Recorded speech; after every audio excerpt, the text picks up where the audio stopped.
So ஆண்டவர் பரிபூரணத்தை எங்கெங்கெல்லாம் வச்சிருக்கிற பாருங்க. நீங்கள் செய்கிற வேலையிலையும் வச்சிருக்கிறாரு, உங்கள் கர்ப்பத்தின் கனியிலையும் வச்சிருக்கிறாரு, உன் மிருக ஜீவனின் பலனிலும் உன் நிலத்தின் கனியிலும். இதெல்லாம் நம்முடைய சொத்து சுகங்கள். மிருக ஜீவன்கள் என்னது? யோபுக்கு 4000 ஆடுகள் 7000 ஒட்டகங்கள் வச்சிருந்தாரா இல்லையா?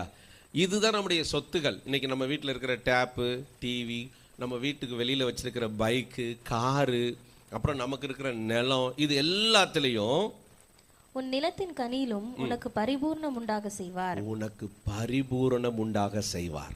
எது எதுலலாம் சொல்லுங்க, எல்லாரும் சொல்லுங்க. எது எதுலலாம்? முதல்ல நம்ம வேலை செய்யறதுல, ரெண்டாவது நம்முடைய பிள்ளைகள், மூணாவது நம்ம வீட்டில் இருக்கிற பொருட்கள். உங்கள் வீட்டுக்கு வந்தாலே அந்த வீட்டில் எல்லா பொருளும் இருக்கணும். ஆமேன். அக்கா கொஞ்சம் மிக்சி கடனாக தரீங்களா? பக்கத்து வீட்டில் போய் கேட்கக்கூடாது. அக்கா மிக்சி இருக்குது, ஜார் மட்டும் கொடுக்குறீங்களா? எதுவுமே வாங்க, எல்லாமே உங்கள் வீட்டில் நிறைவாக இருக்கணும். ஆமேன். ஹல்லேலூயா.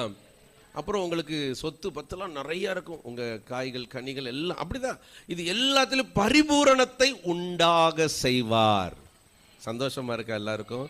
ஏன் இல்லை? அதெல்லாம் இருக்கணுமே, ஏன் இல்லை? அங்கே தான் மேட்ரு இருக்குது. ஏன் இல்லை? அதுதான் ஆண்டவருடைய வார்த்தையை நீங்கள் ஆராய்ச்சி பாருங்க, அதை சோதிச்சு பாருங்க, அதை ட்ரை பண்ணி பாருங்க.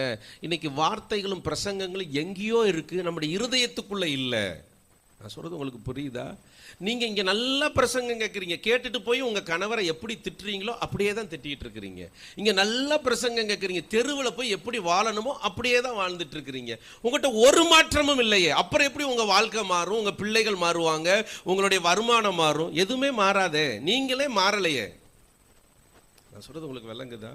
பிரசங்கம் கேட்குறோம், ஆனால் நம்முடைய ஜீவியம் மாறலை, நம்முடைய பேச்சு மாறலை, நம்முடைய செயல்கள் மாறலை. இன்னும் கொடூரமான ஆளாத்தான் நம்ம நின்றுட்டு இருக்கோம். கர்த்தர் பார்க்கும்போதே நம்மளை அருவருக்கத்தக்கதா பார்க்குறாரு. அப்புறம் எப்படி உங்கள் வீட்டுக்குள்ள இந்த நிறைவான ஆசீர்வாதத்தை கொண்டு வந்து கொடுப்பாரு? ஓட்டையில் போட்டு விட்டுருவாரு. வசனம் இருக்கு, நான் இல்லாமலாம் சொல்லலை. நீங்கள் ஆகாய் 1:6 எடுத்து வாசிங்களே. ஆகாய் 1:6. நீங்கள் திரளாய் விதைத்தும், நல்ல காலையில் 6 மணிக்கே வேலைக்கு போயிட்டு 8 மணிக்கு தான் பாஸ்டர் நான் வாரேன், திரளாய் விதைக்கிறேன், எனக்கு அவ்வளோ விவசாய நிலம் இருக்குது, நான் அவ்வளோ வேலை பார்க்குறேன், திரளாய் விதைத்தும் நான் என் கையில் என்ன இல்லை, இந்த பைக்குள்ள கையை விட்டு எடுத்து வைத்த அப்படி ஒன்றும் இல்லை அப்படிங்கிற மாதிரி. நான் திரளாய் சம்பாதிக்கிற வேலை, ஆனால் கொஞ்சமாய் அறுக்கிறீர்கள்.